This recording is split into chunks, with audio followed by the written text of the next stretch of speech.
Hello and welcome to the top end of round 2 at the Southeast Regionals of Dreadball, held in London at Darksphere on the 8th of August 2015. On the left, playing with one of the newer teams, the Convicts from Season 5, is Leon. And on the right you see Dale, looking particularly fresh from his earlier landslide victory against me, playing the Teratons. Legal teams for this tournament were any that had their rules released at retail, so that was everything up to and including Season 5. Season 5 became legal in June this year. Season 6 wasn't out yet, so any Kickstarter backers with the Suro-chan, Ada Lorena, Crystallins and Chorus teams were not able to play them yet. So you'll see there they were all showing you their toys after doing that, drawing for sides, and Leon getting the home advantage to set up first and obviously play the first turn. You may have seen the non-Teraton figure that Dale held up. Looks a bit like a large, possibly even mutated rat. As I mentioned, Teratons are turtle-like creatures, and there's obviously a few Eastman and Laird fans in the Mantic office. Well, at least I hope Eastman and Laird, not what was the fella that directed it? Liebsman and Bay fans. But just in case they are Liebsman and Bay fans, I'll try and finish this video with a bang. So Leon's setting up first, puts a guard and 2 strikers on the front line, and then he protects his rear strike zone with a guard and 2 jacks. And this will prevent Dale from being able to score without knocking some players out of the way first. This defensive setup is quite common, but it was only explained to me after my first defeat at the hands of Dale by Rob, after my 2 whitewashes. So while it does leave you vulnerable to giving up the 2 points at the front, it would take at least 4 turns to lose that way, and that's assuming that you don't score as well. If they score 2, 2, 2, 1 or 2, 2, 2, 2. Whereas the rear strike zone can obviously be all over by turn 3 by scoring a 3-pointer and a 4-pointer. So playing more defensively is definitely something I'll need to take into consideration as I play more games of Dreadball. Dale's going to set up his defense to cover a lot of his half of the field. You'll see he's not really trying to stop him from getting the 2-pointers. Even though Leon's probably going to get the ball first. He has kind of put a threat hex, or at least forced Leon to run through a threat hex to get to them, but he's positioned his players so that they can cover a wider section of the field if Leon fails to score. And if not, then in a position where they can get the ball quite easily and score himself. So after he finishes shuffling there, he's going to finish his setup. You can have 6 players on the field. He's doing another common defensive setup by putting 2 players directly in front of the goal in the rear strike zone. What that does is it puts a threat hex covering almost all of that strike zone, and makes it more difficult to sneak by, or being in a position where you could throw past the players. So Leon spent his 20 points on 2 cards. Convicts are an unusual team. They start with no cards and no coaching dice, but do come with an offensive coach. So you see him roll for his offensive coach here, which he gets. He also, when he took his 2 cards, he chose to discard one of them. That's a partial mulligan.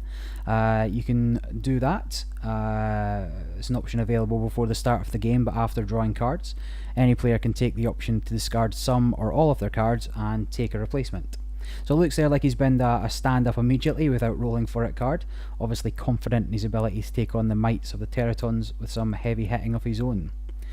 The Convicts are actually a pretty good team, actually a little evident of power creep in the teams as the seasons go on.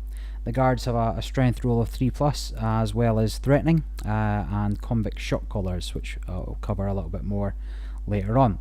So he successfully has his offensive coach, and he starts by slamming into the closest Teraton, and mashes his face in a little bit of payback for my previous game.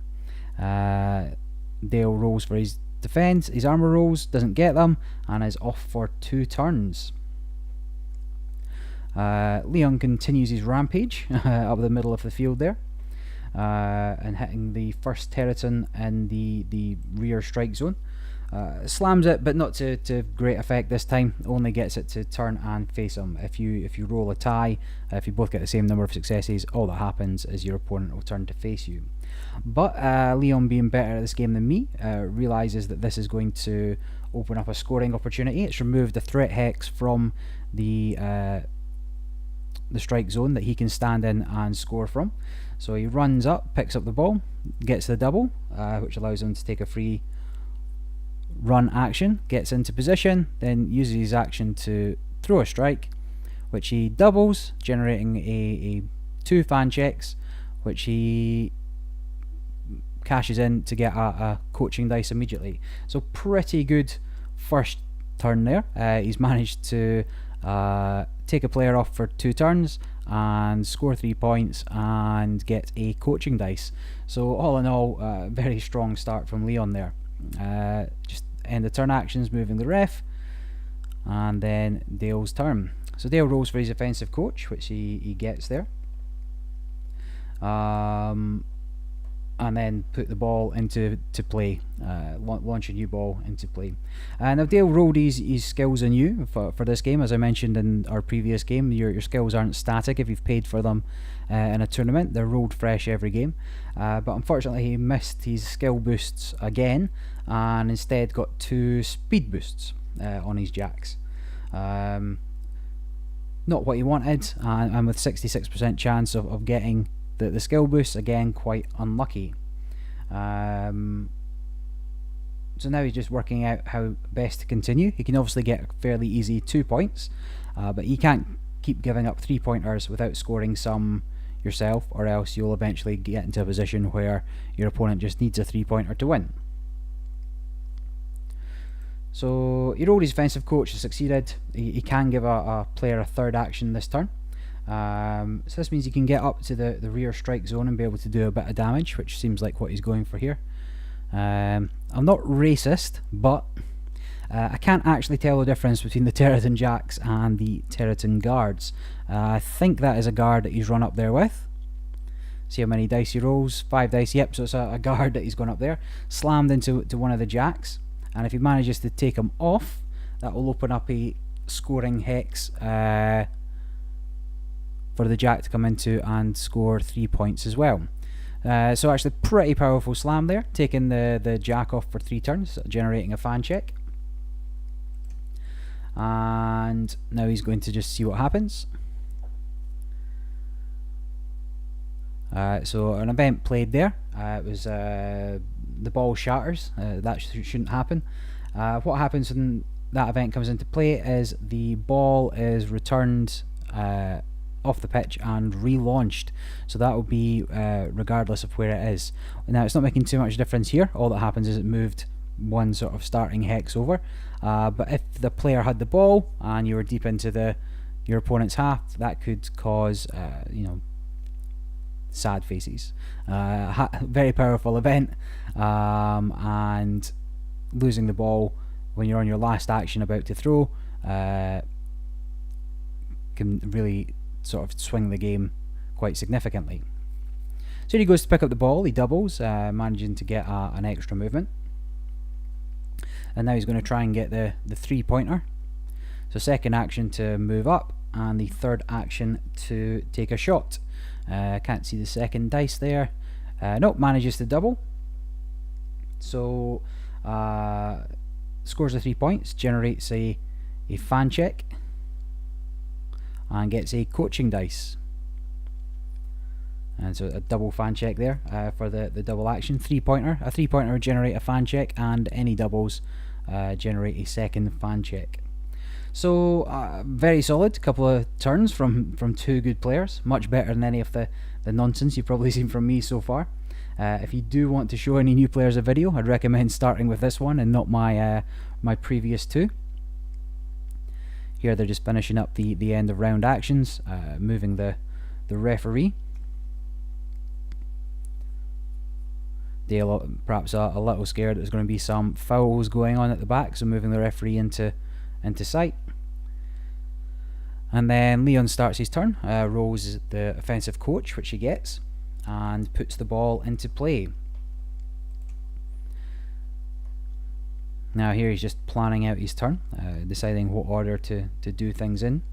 Obviously he can get to the ball with that striker that's on the centre line, but that would leave the middle section a little exposed, not have anything there. So I think what he's looking at is whether or not he can run back with the other striker and still get back to a scoring position in a single turn. And I guess, you know, he has to think as well defensively though. If he can do it, then so can Dale. So Dale's left two of his players side by side, and Leon's elect to use his shock collar on the jack, and that will guarantee a knockdown on both players with the possibility of taking them out. The shock collar is a toned down version of the Dreadball Extreme Explosive collar, and once per rush the coach can activate one by spending a team action token. There's a little bit of debate there between the players. Leon used the card to give the jack the action to explode the collar, or electrocute the collar, but it's not an action that you can do with a card. It's not a jack action. You just spend an action token to do it. But they just reverse the play, so the card first for the run, and then the action token for the shock. So you know, good sportsmanship from both players there.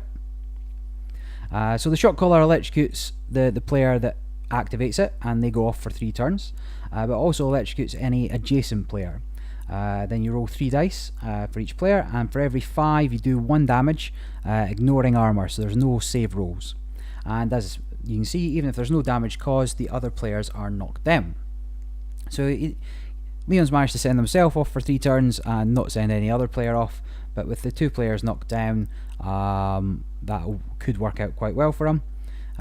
This is actually quite a good matchup for him. I may have mentioned in the previous game against Dale that Teratons have pretty poor speed rolls, so trying to stand back up will actually be quite difficult for them. However, as I mentioned at the start of the game, he rolled 2 speed improvements for his jacks, and so the jacks shouldn't have quite as hard a time of getting up, so it could be a very interesting match. Leon's brought on another striker to protect his strike zone at the back there, and then he's gone for the ball. As I said, he planned it out, so he's run down with the ball, managed to pick it up, then a good play to leave his other striker where it is. Then he runs back, goes for the 3 points again, but this time not quite so lucky. Misses. You needed 4s but didn't get any, so the ball scatters, and now it's obviously deep in Dale's half there. So now they just need to do the end of turn cleanup, move the referee. It seems like Leon might want to be doing some fouls as well, so move the referee as far away as possible. I guess they are criminals after all.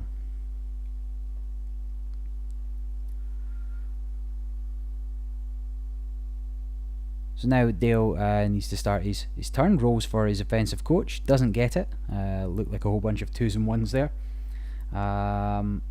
It's important to note that defensive coach actions should be done before any actions are taken, even before the ball is launched if it's off the pitch. While most people would generally allow you to take it back after the letter of the rules, that they could refuse and you wouldn't get your offensive action that turn. So Dale's just brought on a player there, slamming into the back of the Convict guard. It's important to get slams on the Convict guard from out with his threat zone because of the threatening ability. So threatening means that a player's threat hexes always modify the rolls if there's a rule for it, and what that basically means is that if the guard slams you, then you're getting -1 dice because you're within his threat hexes.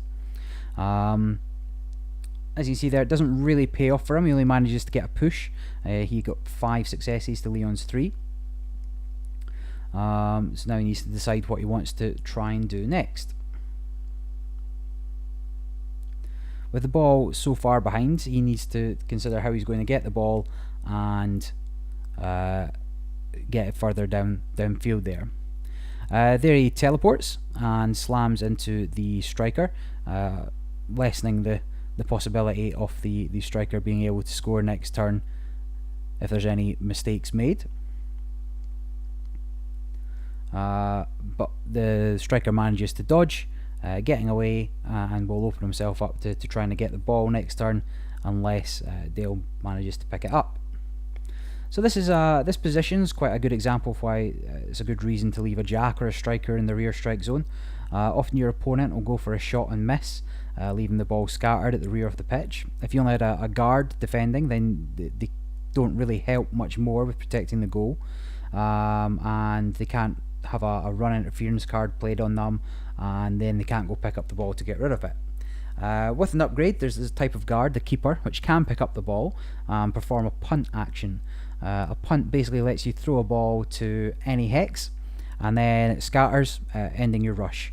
So it's a good get out of jail action, but most teams won't really want a keeper, and you don't see it being played too often.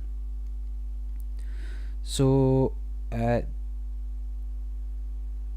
Dale's trying to stand up, I think, here, but fails, rolling double one. And then he teleports here to go pick up the ball.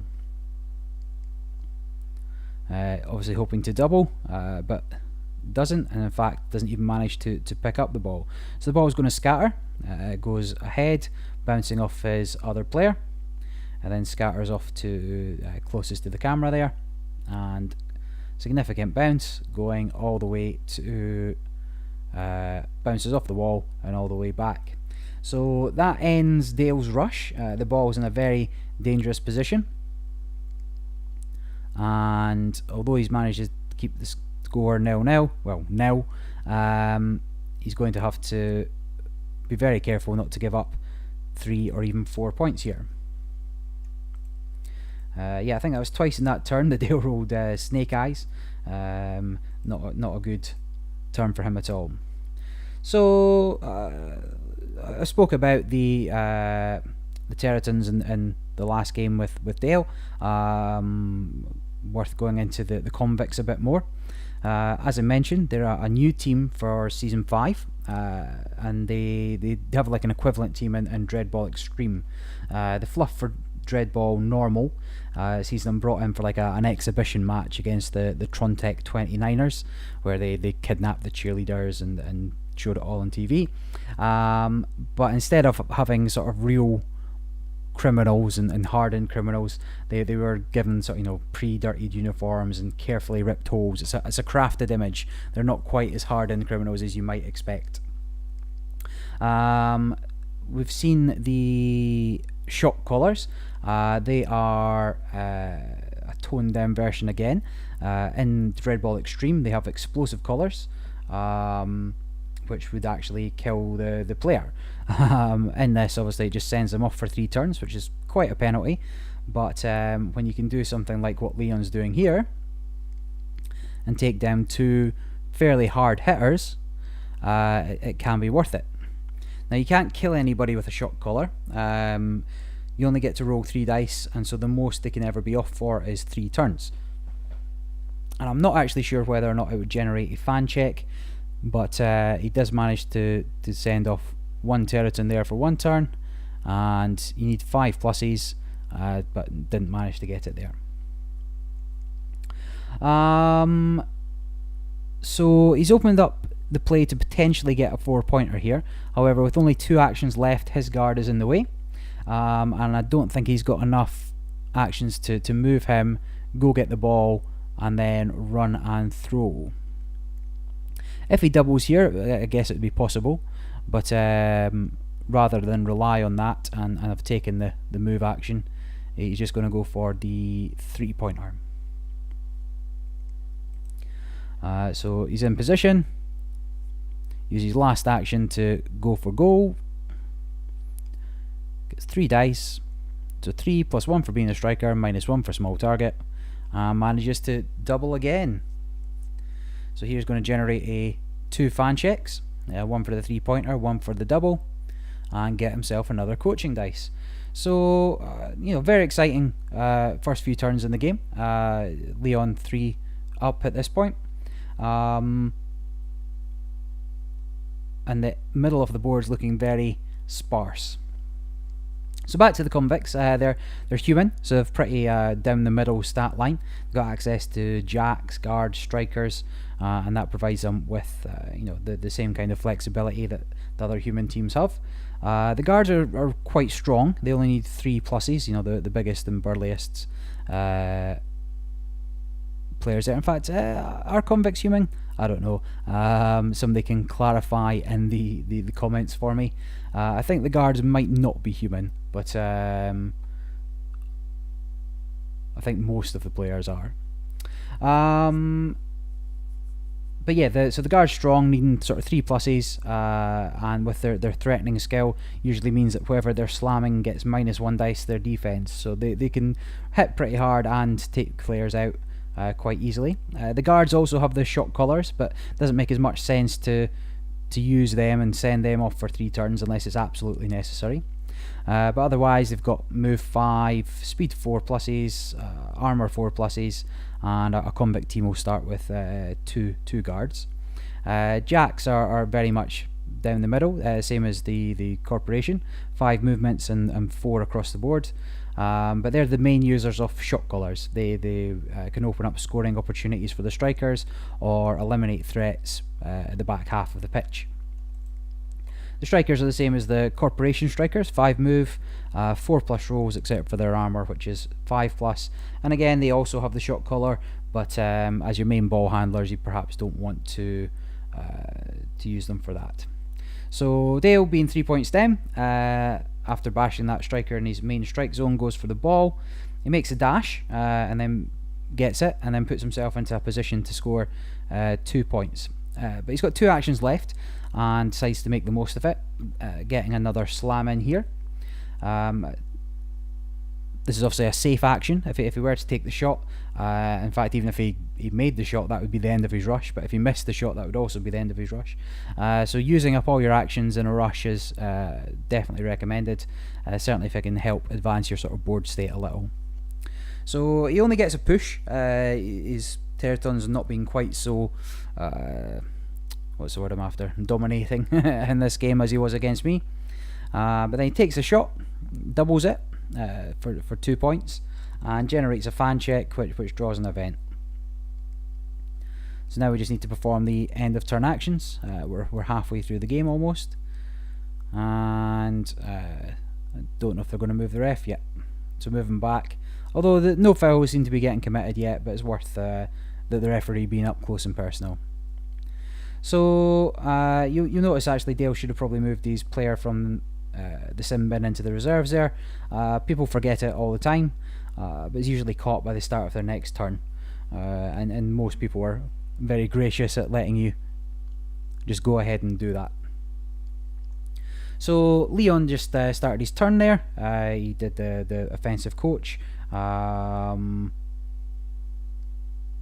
I can't remember if he got it or not, but you'll notice again there's like nobody in the middle of the pitch. The ball just sitting there smack bang in the middle, and nothing much is going on. So if Leon runs down the middle here to get the ball, he'll leave his strike zone a little exposed, but he's a little bit faster than the Teratons, and he's no players to bring on, but if he can get the ball, there's a good chance that the Teratons can't bring it all the way back up the field, certainly with 2 of them on their backs deep in his half. So he's just working out distances and how to get there before deciding what his actions are going to be. So I think he'll take the striker that's furthest back there, run up, get the ball, and then work out how far he can get towards scoring another 3 points. I mean, it could be possible that he can get all the way up to the 4 point mark, use his guard to get that other Teraton out the way, but I think first of all get the ball and put himself in a better position. So he sprinted down there, doubles it, which gives him a free run action. He uses the run to go into the 1 point strike zone. If he's got 3 actions left, so he can try and get a 4 pointer here.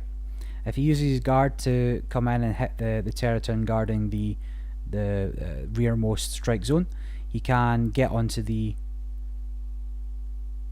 4-point score hex and try for a 4-pointer. Here he comes in and slams. Doesn't get many successes, but enough to put him on his back. But the armor rolls safe, which now leaves a space for the striker to come in and score. However, quite sensibly here, Leon's decided to move a striker back to the middle of the board, be in a position to get the ball later. Certainly if he scores, he'll want to be there, and if he misses with two of the Teratons there again on their backs, they're not likely to get up and get the ball far down the field. So quite a clever idea, or clever play there by him. Again, he scores. He scored another 3-pointer. Doubles again, get another fan check, which gets him another coaching dice. I don't think you can quite see that on camera there. Just taking the end of turn actions and moving the ref. And now things aren't looking quite so good for Dale. He's 4 points down. Half his players are on their backs. He's not got a good position anywhere on the board. And yeah, he's going to take a lot of work to even get the ball and be in a position to score next turn. The 2 jacks that he's got with the speed bonus, if they're knocked down, that will be quite handy for them getting back up. But here he's decided to bring on a 7th player. Now I don't know if Leon notices throughout the game, but technically every action that Dale makes now will be a foul, which you can call, and then a random player will get sent off. So I don't know if this was a calculated move by Dale or if it was just a mistake, but whatever way to look at it, at the moment it's about his only chance of making a comeback. So now he's got to make some fairly important decisions about how to get himself back in the game. He's going to spend a little bit of time thinking here. However, it doesn't make particularly exciting viewing, and doesn't mean that I have to waffle on a little bit without really knowing what I'm going to talk about. So here he's trying to stand back up, which he manages. And now he didn't double, so he doesn't get a free action out of it, but needs to think about how he's going to get the ball and get to safety. So you'll see in the background there, I think that's Pete and Matt that are playing on what I think is the Kickstarter mat pitch. You see it's much larger than the standard board.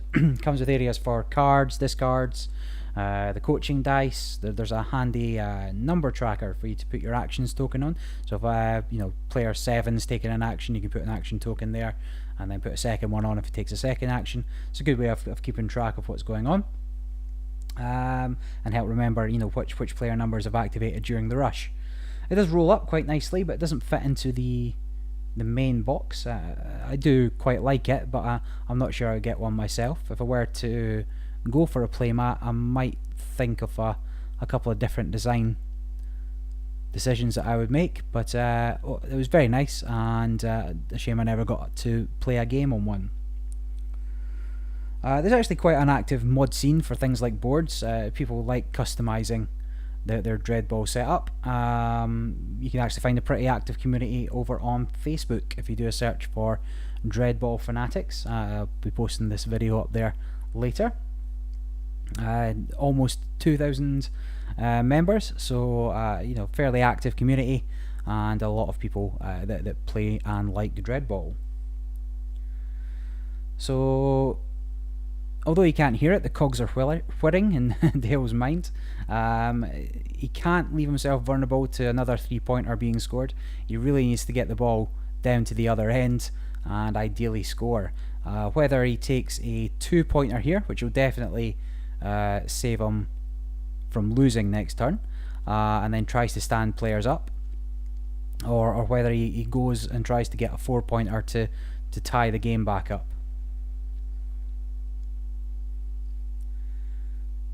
So again, this is really the turn that the game's going to hinge on, and he's made a decision. and it's a risky one. He's gone for a dash. If that's the jack with a speed boost, he'll still need 4s, and there he's dashed twice. So he does manage to get 2 successes. With dashes, you need a single success for your first dash and a double success for your second dash. And if you're brave enough to go for a third one, you'll need 3 successes. But there he runs over, he gets the ball, but he doesn't double, so he can't get a free move out of it. And with only 1 action left after this, he's not in a position to score. I mean, he could go for the 2-pointer still. He'd only have 1 dice. So you'd get a baseline of 3, -1 for distance, -1 for small target, and -1 for moving. So he can't even go for the 2-pointer this turn. He could go for a 1-pointer, but then still in danger of losing to a 4-pointer. So really he's got to think about how he's going to defend the ball for a turn. You know, a lot of Leon's players are in his own half, or are in Dale's half.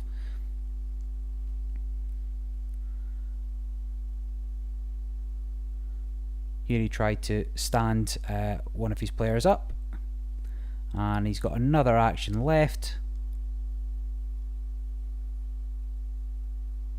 He obviously never got his offensive coach this turn, so didn't have a third action that he could give a player, which is why he really needed the double of picking up the ball. But yeah, last action from Dale, and to see if he can survive a turn without losing the game. So I think he decides that his best bet here is to sprint and hide in the corner. Yeah, I mean, Leon's not got a lot of players down that end of the board, but with 2 players sitting in the reserves waiting to come on, both with shot callers, he can guarantee the knockdown, or even sent off for 3 turns. So it's not a safe position as it might look. And again, one of Convict's great strengths here is being able to defend, guaranteed defend, or attack. And here, Leon obviously sees the threat, moves straight in with one of the players from the reserves, and elects to fry both himself and Dale's Teraton. So here, rolling for the shot caller, off for 2 turns. 6s explode as normal. So there is a small chance of killing someone with the shot caller, contrary to what I said earlier, but you would have to get fairly lucky, and I don't know again if that generates a fan check or not. So now Leon's in a position where he could win this turn. He only needs 3 points, but not very many players at the rear of the board to do so.